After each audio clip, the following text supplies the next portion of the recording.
हरे कृष्णा। आज की हमारी वीडियो का टाइटल है किसके संग से संसार बंधन खत्म होता है। पिछली वीडियो में हमने देखा था कि यमराज जी के दूतों ने धर्म की व्याख्या की थी। उन्होंने बताया था कि वेदों में जिस काम को करने के लिए कहा गया है उसे धर्म कहते हैं और जो काम करने के लिए मना किया गया है उसे अधर्म कहते हैं। उन्होंने पिछली वीडियो में यह बताया था कि दंड के कौन कौन पात्र हैं, दंड देने की क्या विधि है और जीवों के पापों को बताने वाले कौन कौन से साक्षी हैं, कौन कौन से गवाह हैं। ध्यान रखिए, यह प्रवचन यमराज जी के दूतों द्वारा किया जा रहा है और श्रोता है भगवान के पार्षद और अजामिल। अजामिल मृत्यु शैया पर लेटा हुआ है, उसके गले में यमपाश बंध चुका था।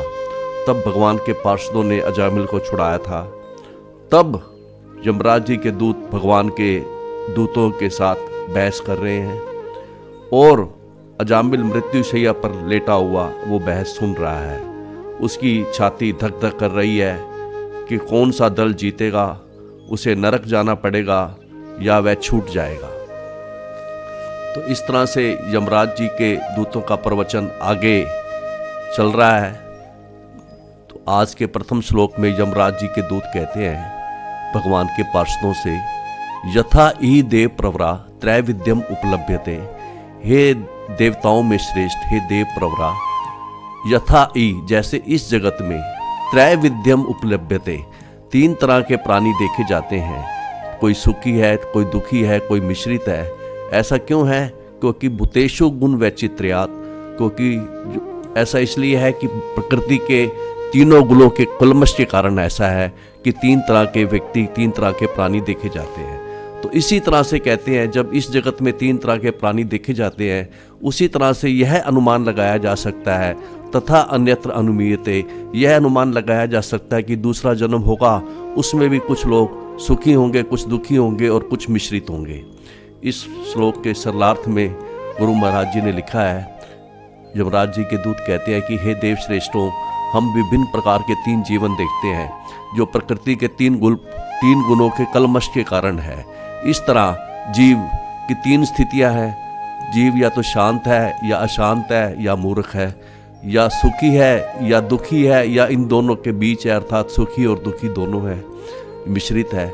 या वो धार्मिक है या अधार्मिक है या अर्ध धार्मिक है, मतलब आधा धार्मिक कह जानते हैं। इसी तरह से जब ये तीन स्थितियां इस जीवन में हैं तो कहते हैं कि हम यह निष्कर्ष निकाल सकते हैं कि अगले जीवन में ये तीन प्रकार की प्रकृतियां इसी प्रकार से कर्म करेंगी। इससे अगले श्लोक में यमराज जी के दूत कहते हैं कि वर्तमान अन्यो काल है गुण अभिज्ञापक यथा।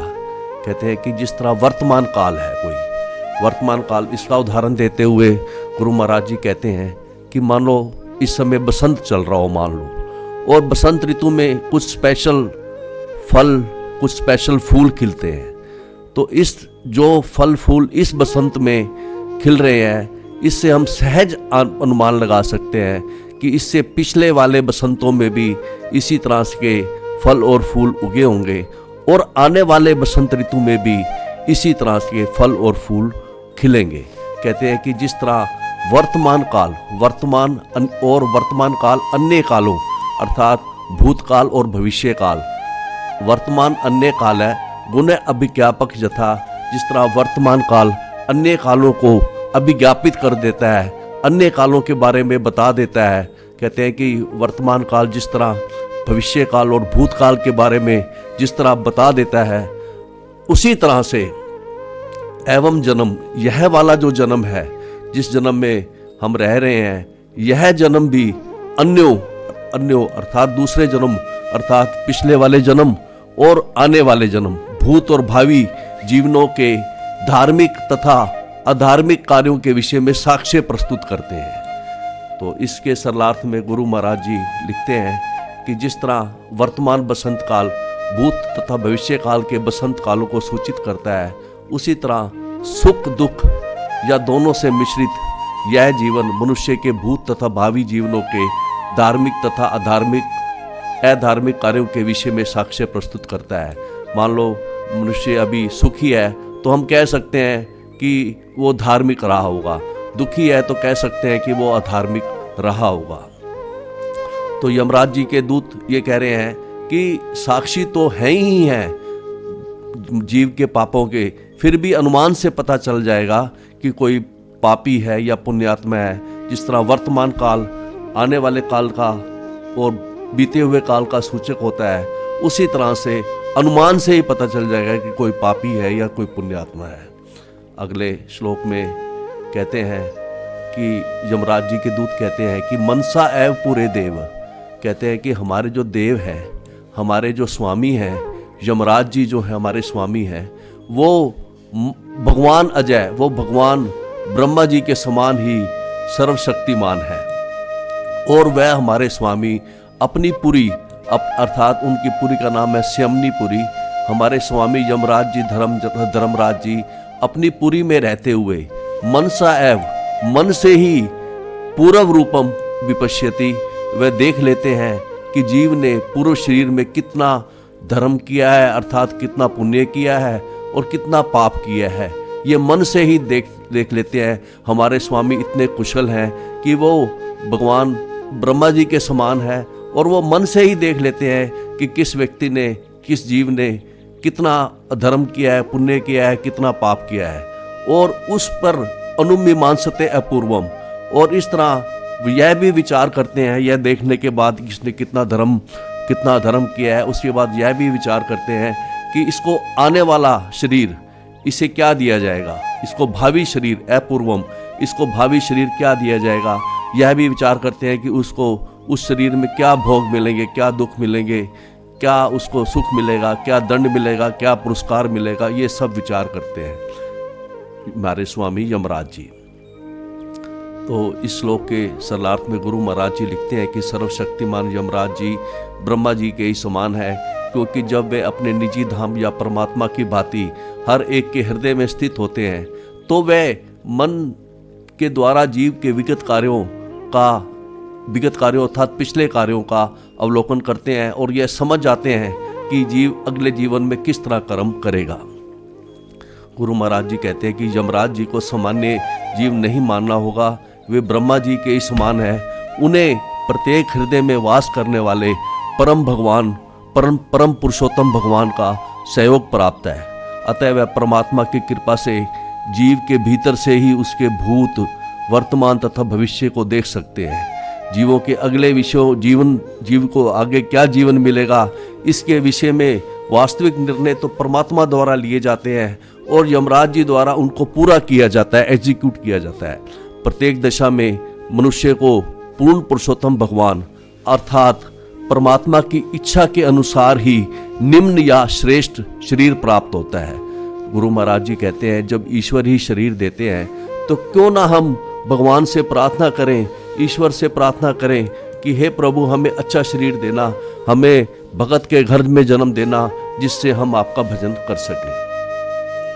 अगले श्लोक में यमराज जी के दूत कहते हैं भगवान के पार्षदों से, यथा अज्ञे तमसा युक्त, जैसे कोई मूर्ख जीव, यथा अज्ञे जैसे कोई मूर्ख जीव, तमसा युक्त कोई व्यक्ति जैसे निंद्रा से युक्त है, उपासते व्यक्तम एवि, और निंद्रा में वो जो सपना देख रहा है उसी की ही वो उपासना करता है, अर्थात उसी को वो सत्य मानता है। ना वेदा पूर्वम अपरम, जो उसने सपना पहले देखा है या आगे भी देखेगा उसकी याद उसे नहीं आती। तो कहते हैं कि इसी तरह से कोई जीव उसको नहीं जानता कि वो उसको ना वेदा पूर्वम अपरम, कि उसको पहले क्या शरीर मिला था और उसके भावी उसको क्या शरीर मिलेगा, यह वह नहीं जानता, क्योंकि उसकी नष्ट जन्म स्मृति तथा क्योंकि उसके पिछले जन्म की याद उसको भूल गया है कि उसने क्या पाप किए थे, उसने क्या पुण्य किए थे। तो इस श्लोक के सरलार्थ में गुरु महाराज जी ने लिखा है कि जिस तरह सोया हुआ व्यक्ति अपने सोपन में प्रकट हुए शरीर के अनुसार कार्य करता है और उसे स्वयं मान लेता है, उसी तरह मनुष्य अपने वर्तमान शरीर से ही अपनी पहचान बनाता है, जिससे और वर्तमान शरीर उसे कैसे मिला है, जिसे उसने पिछले धार्मिक या अधार्मिक कार्यों के कारण प्राप्त किया है, और वह अपने पिछले या भावी जीवनों को जान पाने में असमर्थ रहता है।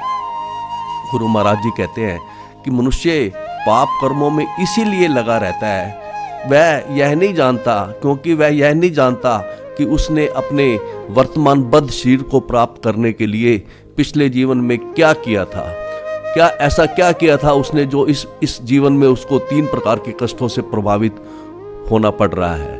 वह यह नहीं जानता कि उसका पिछला जीवन क्या था, उसका अगला जीवन क्या होगा। वह तो केवल अपने वर्तमान शरीर में ही रुचि लेता है, यह सोचता है कि जीवन का परम लक्ष्य यथासंभव भोग करना है। विशेषता इस युग में हर व्यक्ति अपने भूत तथा भविष्य पर विचार किए बिना वर्तमान शरीर को ही सब कुछ मानता है। वह यह नहीं जानता कि यदि पाप करेगा तो उसको अगले जीवन में कष्ट भोगना पड़ेगा।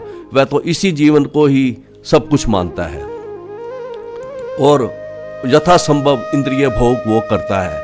तो इस श्लोक में बताया गया है, बताएंगे कि जीव किस तरह भौतिक जगत का भोग करता है। यमराज जी के दूत कहते हैं कि पंचभी कुरते सब अर्थान, जो 5 कर्म इंद्रियां हैं उनसे वो सब अर्थान अर्थात उनसे अपने वो स्वार्थ पूरा करता है।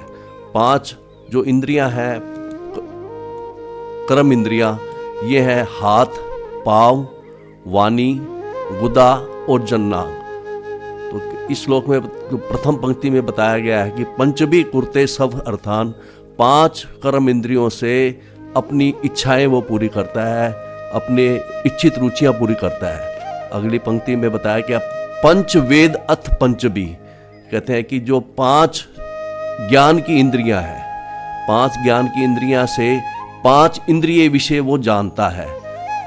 जैसे आंख से वो रूप के विषय में जानता है, नाक से वो गंध के विषय में जानता है, कान से वो ध्वनि के विषय में जानता है, जिह्वा से वो स्वाद के विषय में जानता है और त्वचा से वो स्पर्श के विषय में जानता है। तो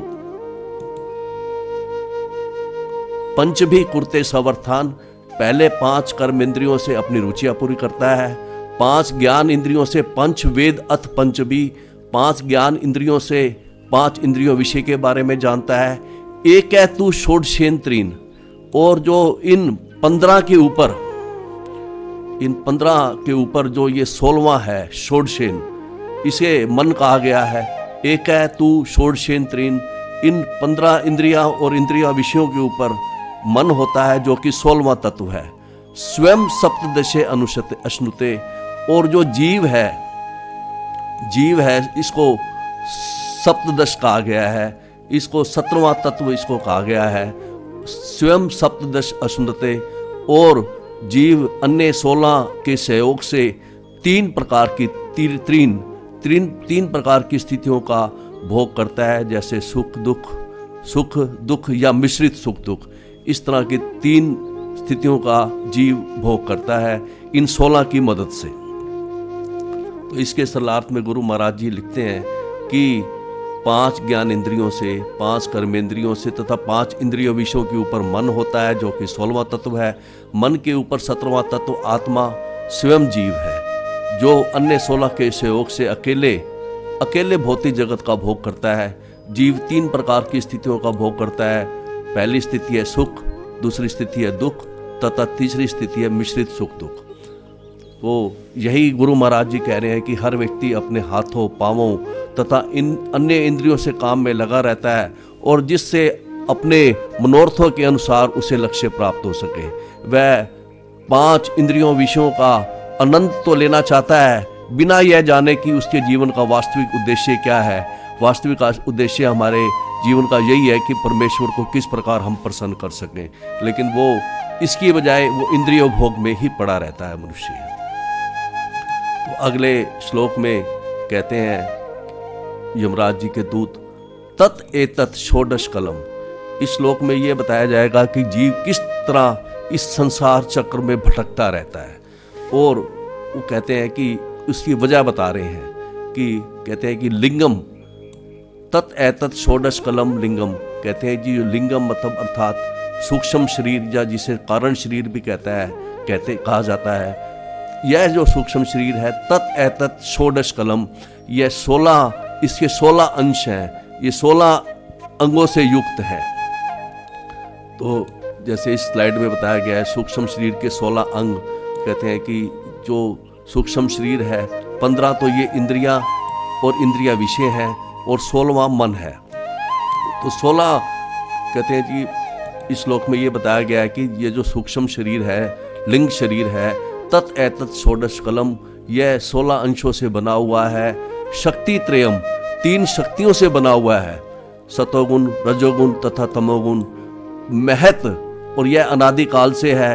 यह सूक्ष्म शरीर जो है प्रकृति के 3 गुणों का प्रभाव है और इसी सूक्ष्म शरीर की वजह से दत्ते अनुसंसृताम पुंसी, पुंसी अर्थात जीव को धारण करना पड़ता है। दत्ते अनुसंसृताम, बार बार उसको विभिन्न प्रकार के शरीरों में निरंतर भ्रमण तथा देहांतरण बार बार करना पड़ता है, बार बार जन्म लेना पड़ता है इसी सूक्ष्म शरीर के कारण।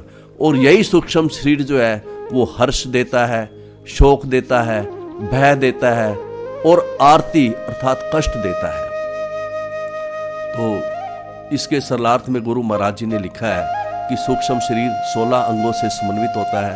5 ज्ञान इंद्रियां, 5 कर्म इंद्रियां, 5 इंद्रिय तृप्ति के विषय तथा 16वां मन। यह सूक्ष्म शरीर प्रकृति के 3 गुणों का प्रभाव है और यह कहते हैं कि यह दुर्लभ्य प्रबल इच्छाओं से बना हुआ सूक्ष्म शरीर है। यह सूक्ष्म शरीर जो प्रबल हमारे जीवन में, हमारे अंदर कितनी जन्म जन्मांतरों की इच्छाओं से बना हुआ यह सूक्ष्म शरीर है। अतएव यह जीव को मनुष्य जीवन, पशु जीवन तथा देवता जीवन में एक शरीर से दूसरे शरीर में देहांतरण कराता है। ये सूक्ष्म शरीर ही हमें तरह तरह के योनियों में हमारा देहांतरण कराता है। जब जीव को देवता का शरीर प्राप्त होता है तो वह बड़ा हर्षित होता है। जब उसे मनुष्य का शरीर प्राप्त होता है तो वह शोक करता है। जब उसे पशु शरीर मिलता है तो वह सदैव भयभीत रहता है। किंतु सभी परिस्थितियों में वह वस्तुतः दुखी ही रहता है।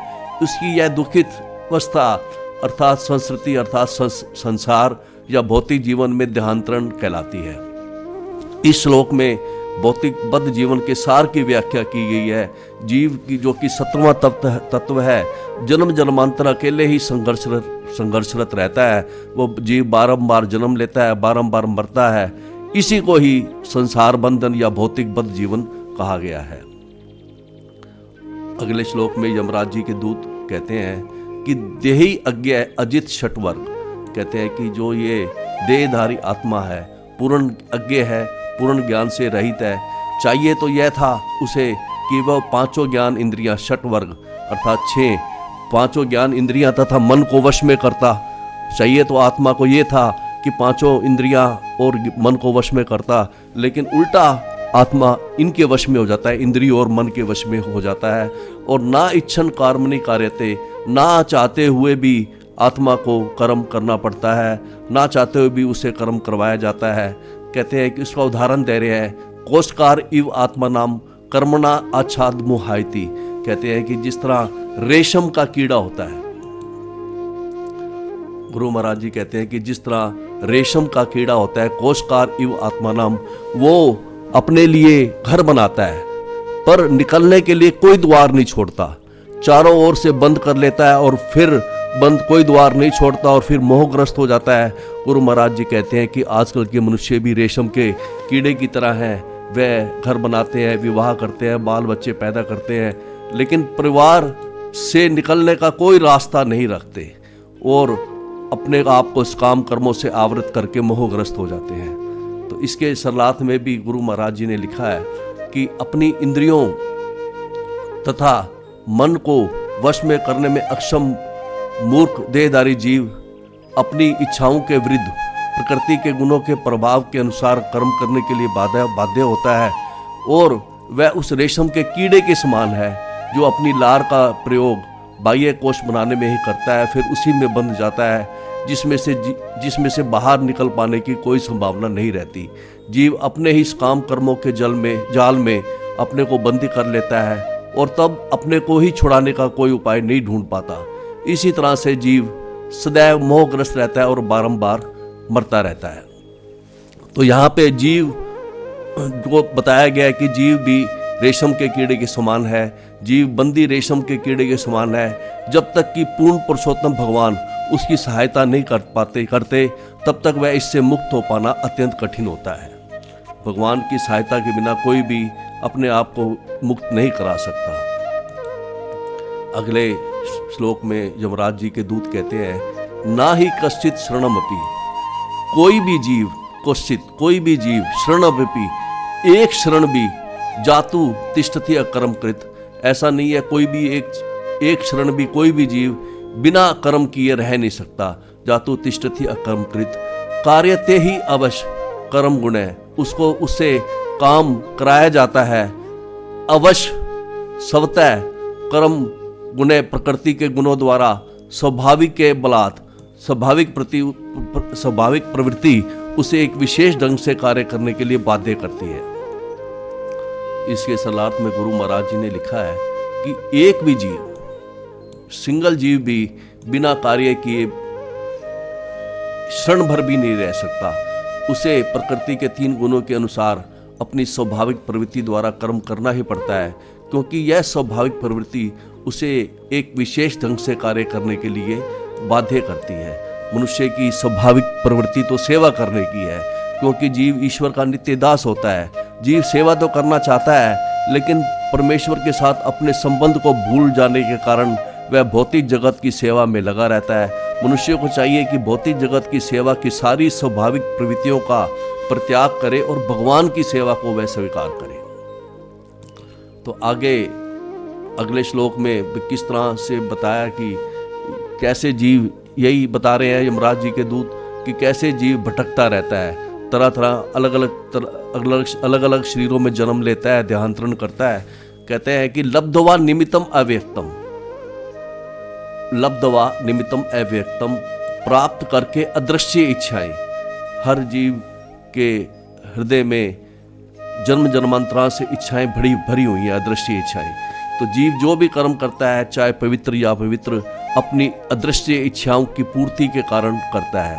तो यह अदृश्य इच्छाएं ही जीव के विभिन्न शरीरों की जड़ है। इन्हीं इच्छाओं की वजह से ही जीव को बारंबार जन्म लेना पड़ता है।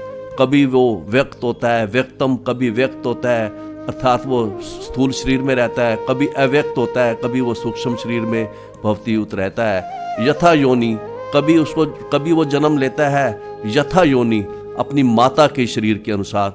कभी जन्म लेता है यथा बीजम, कभी कभी जन्म लेता है अपने पिता के शरीर के अनुसार, अर्थात कभी वो मेल बनता है, कभी फीमेल बनता है। स्वभावेन बलियसा, स्वाभाविक प्रवृत्ति जो अत्यंत शक्तिशाली है। तो इसके सरलार्थ में गुरु महाराज जी ने लिखा है, गुरु महाराज जी लिखते हैं कि सजीव प्राणी जो भी काम करता है, वे चाहे पवित्र हो या अपवित्र, वे उसकी इच्छाओं की पूर्ति के अदृश्य कारण होते हैं। यह अदृश्य कारण ही जीव के विभिन्न शरीरों की जड़ है। जो हमारे अंदर इच्छाएं भरी हुई हैं, उसी के कारण ही हमें तरह तरह के शरीर प्राप्त करने पड़ते हैं, देहांतरण हमें करना पड़ता है। जीव अपनी उत्कट इच्छा के कारण किसी विशेष परिवार में जन्म लेता है और ऐसा शरीर प्राप्त करता है जो या उसकी माता या उसके पिता जैसा होता है। स्थूल तथा सूक्ष्म शरीर उसकी इच्छा के अनुसार उत्पन्न होते हैं। तो अगले श्लोक में जब ऐसा यमराज जी के दूत प्रवचन कर रहे थे, तो भगवान के दूत, भगवान के पार्षद पूछते हैं कि आप लोगों ने संसार बंधन का तो बहुत वर्णन किया कि कैसा फंसा रहता है, कुछ यह भी बताओ कि जीव का जो ये बंधन है, संसार बंधन है, शरीर बंधन है, जो उसको बारंबार जन्म लेना पड़ता है, यह कभी जाता भी है या नहीं, और अगर जाता है तो किस उपाय से। तो इस श्लोक में वो उपाय बता रहे हैं कि संसार बंधन किस उपाय से जाएगा। कहते हैं कि ऐशा प्रकृति संगेन पुरुषस्य विपर्य, कहते हैं कि ये जो पुरुष की अर्थात जीव की विपर्य विषम स्थिति है कि उसको बारंबार जन्म लेना पड़ता है, बारंबार मरना पड़ता है। ऐसा क्यों है, इसका रीजन बता रहे हैं। ऐशा प्रकृति संगेन, ऐसा इसलिए है क्योंकि वह प्रकृति के संग में है। और एव नाचिरात, कहते हैं कि ये जो स्थिति है बारंबार जन्म लेने की, बारंबार मरने की, यह बहुत ही जल्दी बहुत ही जल्दी खत्म हो जाती है विलीयतें। कैसे खत्म होती है, उपाय बता रहे हैं। ईश संगात, भगवान के संग से यह जो परिस्थिति है, जो उल्टी स्थिति है, विषम स्थिति है, बारंबार जन्म लेना, बारंबार मरना, इस संसार में भटकना, ये जो स्थिति है ये दूर होती है ईश्वर के संग से। तो इसके सरलार्थ में गुरु महाराज जी लिखते हैं, चूंकि जीव की संगति भौतिक प्रकृति से रहती है, अतः वह बड़ी विषम स्थिति में होता है। किंतु यदि उसे मनुष्य जीवन में यह शिक्षा दी जाती है कि किस तरह पूर्ण पुरुषोत्तम भगवान या उनके भगत की संगति की जाए, तो इस स्थिति पर काबू पाया जा सकता है, बारंबार जन्म लेने, बारंबार मरने की स्थिति से। तो जैसा कि आज की हमारी वीडियो का टाइटल भी था कि किसके संग से संसार बंधन खत्म होता है, तो इसका उत्तर उन्होंने इस श्लोक में दिया है। यमराज जी के दूत यह तो स्वीकार कर रहे हैं कि प्रकृति के संग से संसार बंधन है और ईश्वर के संग से संसार बंधन खत्म होता है। और ईश्वर का संग क्या है? भगवान कृष्ण, भगवान नारायण का भजन करना, उनका नाम उच्चारण करना, भगवान की लीलाओं का श्रवण कीर्तन करना, भगवान का चिंतन करना, भगवान की भक्ति करना, यह सब ईश्वर संग है। तो इस तरह से हमने आज की जो हमारी वीडियो का टाइटल था कि किसके संग से संसार बंधन खत्म होता है, वो ईश्वर के संग से संसार बंधन खत्म होता है। तो इतनी बात बताने के बाद अब अगले वीडियो में बताया जाएगा कि अजामिल जो यमराज जी के दूत हैं, वो अजामिल के पापों का ब्यौरा प्रस्तुत करेंगे कि हम इसको नरक में ले जा रहे हैं क्योंकि ये इतना पापी था। और उसके पापों को बताने से पहले 2 श्लोकों में उसकी बड़ाई भी करेंगे और ये बड़ाई करेंगे कि कितना अच्छा आदमी था और इतना अच्छा आदमी इतना ज़्यादा गिरा, इसलिए और दंड का पात्र है। तो इसको हम अगले सिटिंग में लेंगे, जिसमें पहले वो अजामिल के गुणों का वर्णन करेंगे और फिर अजामिल के जो उनकी बढ़ाई करने के बाद उसके पापों को बताएंगे। तो उसे हम अगली सिटिंग में लेंगे। तब तक के लिए हरे कृष्णा।